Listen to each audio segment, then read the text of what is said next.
Mga kapatid ko sa GC Lorem Sayhat, ako po'y bumabati sa inyo at ang aking buong sambahayan ng Happy 19th Year Anniversary.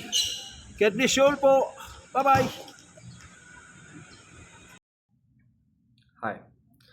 On behalf of the Larena family, ako po si Justin Sadik si De La Reina, delivering one message to us all. We read in Romans chapter 15, verses 5 to 6. It says, "Now may the God of patience and comfort grant you to be like-minded toward one another, according to Christ Jesus, that you may with one mind and one mouth glorify the God and Father of our Lord Jesus Christ." Kami po ay bumabati ng ika-19th na anniversary ng Jesu Lorem. So, yun lamang po. May God bless us all. Peace. Hi! Happy 19th anniversary, JC Lorem Sayhat. Happy anniversary! We miss you! God bless you. From Qatar!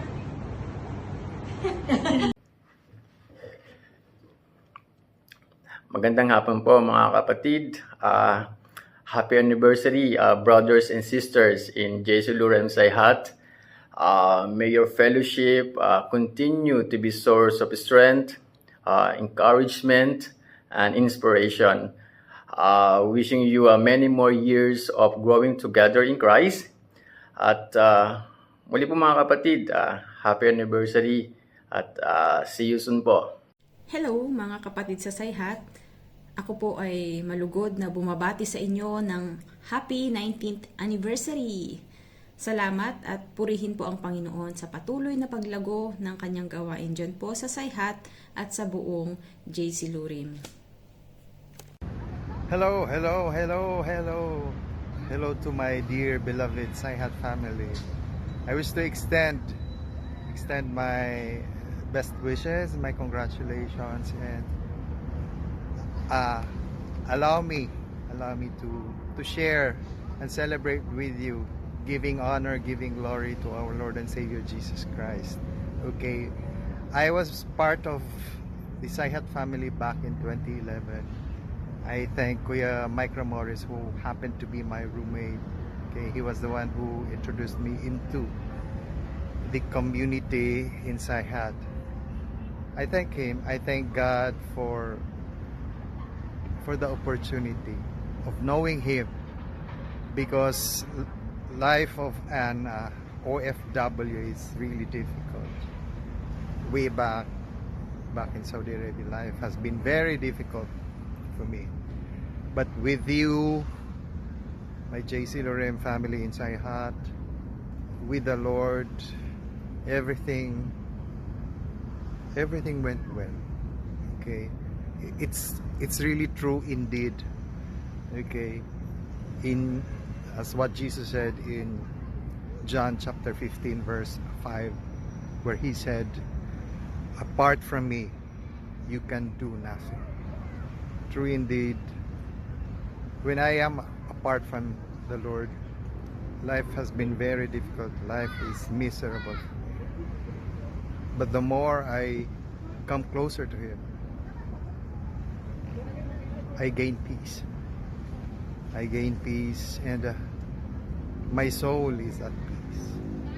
So thank you for allowing me to be part of the Sayhat family. Now that you are celebrating 19th year, I am praying for more years to celebrate, for more years of thanksgiving.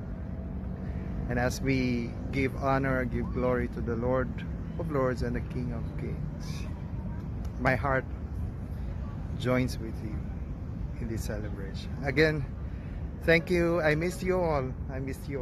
And I pray that everything, okay, by God's grace and mercy, everything will be fine in every life of the person who is doing their service, doing the ministry inside. I'll see you soon. God bless everyone. I miss you guys. I miss you, really. Hello, church family! Greetings from the Philippines! Kumusta na mga ate at kuya? And happy 19th anniversary! Grabe, 19 years! Nakaka-bless yung ministry nyo, yung journey nyo.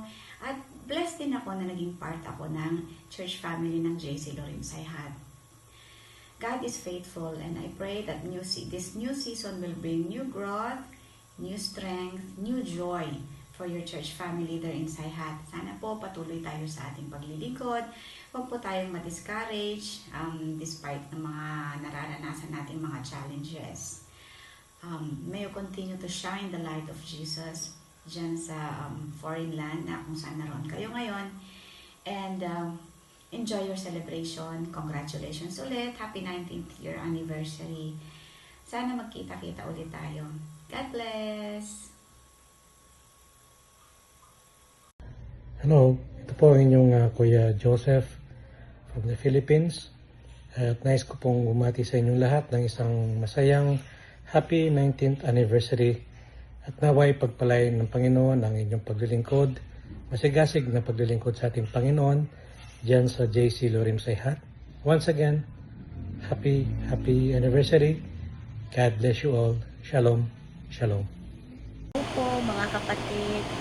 Magandang umaga po sa inyo lahat dyan. Ako po'y bumabati po sa inyo ng happy 19th anniversary dyan po sa Sayhat. At ako po'y nakikigalak at sa patuloy na pag-iingat at pagbibigay ng katagumpayan po ng ating Panginoon sa inyo po lahat yan mga kapatid. At lagi ko po sinasabi na patuloy lang po tayo sa ating gawain, sa ating pagtulong-tulong, sa ating paglilingkod sa Panginoon dahil sabi po ng salita ng ating Diyos na